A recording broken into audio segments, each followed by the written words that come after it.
There are several options that we can employ whenever we're routing our pipe at an offset.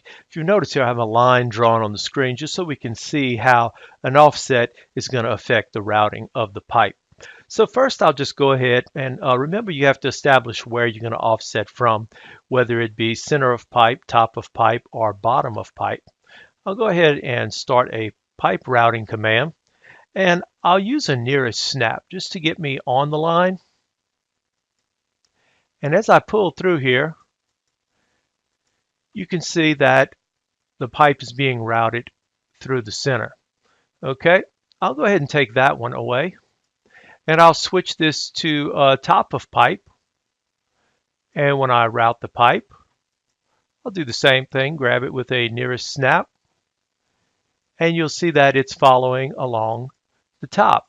Now without erasing that one, I'll just go ahead and switch this to the bottom of pipe, and I'm pretty sure you already have a general idea what this is going to look like. I'll switch to nearest again and route that out that way. So now you can see what a difference it makes whether you choose center, top, or bottom of pipe for your routing.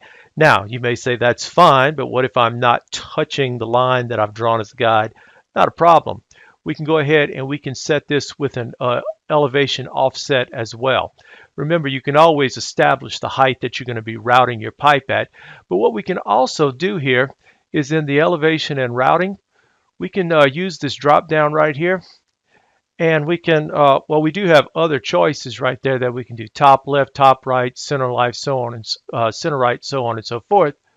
But you also have other choices that you can use down in here.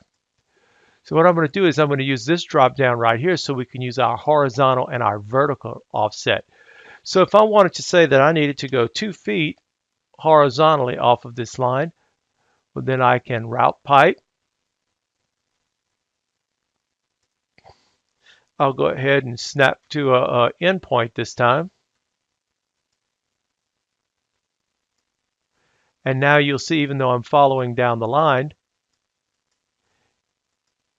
it was going 2 feet off to the right. Now, I'll change this one more time, make it a little more interesting. So now let's give it a vertical offset of 2 feet. And now we'll go ahead and route the pipe. We'll use our same exact starting point. And you'll see as we follow, now it's not only 2 feet to the right, but it's also being routed 2 feet vertically as well.